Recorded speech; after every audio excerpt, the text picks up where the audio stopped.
Good morning and welcome back to another video, and today we are going to be going over 5 of the best vanilla gold farms that you can do right now. Now just stick around and enjoy the video. Okay, so today we are going to be going over the 5 best vanilla gold farms. I thought this would be a good way to actually cover pretty much some of the best gold farms for per expansions, and that is obviously going to be going through each and every expansion, going through which gold farms are typically the best on average and usually are quite reliable in the grand scheme of things. Other than that, let's get into number 1. Well, coming in first on our list is ZUL'FARRAK. Now ZUL'FARRAK is a transmog farm in which you can do, which can drop Jade, Lofty, Glorious and an array of different other types of mogs.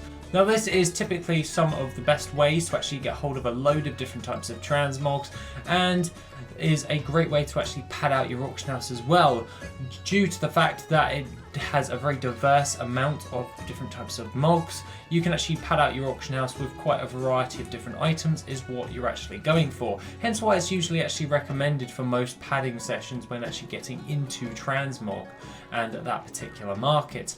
Now aside from all of that, what you're best going to be doing in this one is either run it as a druid in travel form or use the chauffeur for your heirlooms. That is mainly due to the fact that these mobs do dismount you, and by either being in travel form or using the actual chauffeur mount, you won't actually get dismounted, and that is really handy for when you're actually trying to run this dungeon.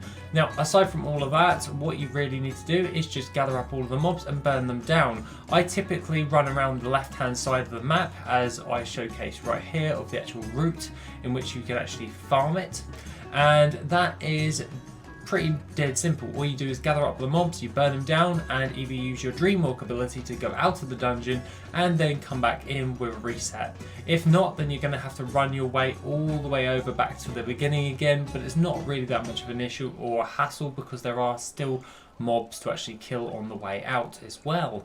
So aside from all of that, that is ZUL'FARRAK at number 1. Coming in at number 2 is THORIUM. Now how would I actually not have this one on its list?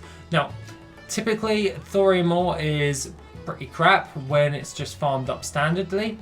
The real value for this farm is the arcane crystals in which you get alongside the THORIUM. Now usually on most particular servers it is averaging anywhere from around about 10,000 to 20,000 gold, give or take on your server specifically.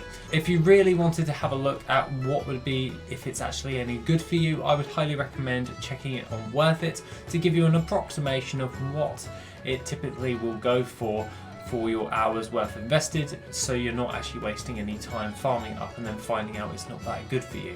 Aside from that, there is something you can do with this farm, and that is if you have an alchemist. Now this is obviously a requirement because you're going to be making use of the transmute of arcanite bars. This is where you get 1 thorium bar and 1 arcane crystal and create them into an arcanite bar. This is used typically for a load of different types of vanilla crafted items and sells quite fast in the grand scheme of materials. So that is something you can always do to increase your gold per hour for your time spent, as well as just farming up and selling the materials flat on the auction house. Now coming in at number 3, and we're still in SILITHUS because a lot of the great farms actually do come from that area typically. Now, aside from all of that, the Essence of Air is an item in which you are going to be farming up, and this is typically farmed up within the top left hand side of the map. All it will be doing is running around in a circular motion, farming up all of the air elementals. They drop you loads of different crafted reagents regarding air, and the one that you're going to be precisely farming for is the Essence of Air, and that sells quite well in the grand scheme of things. Now the gold per hour does vary somewhat, but you can also find this also under WorthIt inside the miscellaneous tab under farming. Now other than that, that is pretty much what you're going to be farming for. Essence of Air is usually used for just an array of different types of things, and it sells quite fast in the grand scheme of things when you're like using it to craft with and all that stuff. There isn't anything real typically you would want to craft into, so I would recommend just selling that flat on the auction house and leaving that to the other people to actually deal with going forward, aside from like obviously the Arcanite bars is something you can craft and make gold on because it's another material, so to speak.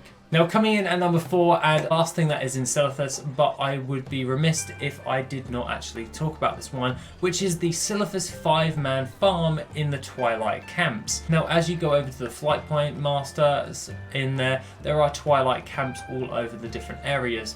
What you want to be doing is going to the one in the center of the map, located on the screen right now, and what you'll be doing is you'll be burning down all of those Twilight cultists. Now, the Twilight cultists have a chance to either drop glorious stuff, lofty stuff, and also have a chance of dropping the Tibu's blazing longsword. Now, these items sell for a real pretty penny. They are absolutely amazing, and pretty much if you are a transmog farmer, you should know about this farm because this should be one of your bread and butters if you are wanting to pad out your auction house with some high-end gear.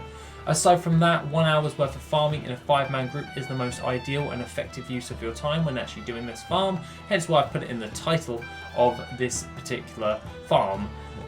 Pretty much you'll get more items for that hour's worth spent instead of just farming it up on your own, as typically you'll be able to kill more mobs and then they'll start respawning even faster. So that is something you need to bear in mind right there. Aside from that, if you do want to get into a group for that one, I have group finders in my Discord if you wish to try and put a group together. Aside from that, let's move into number 5, which is the Wetlands instant respawn farm. Now this one is located in the top right hand corner of the map, kind of.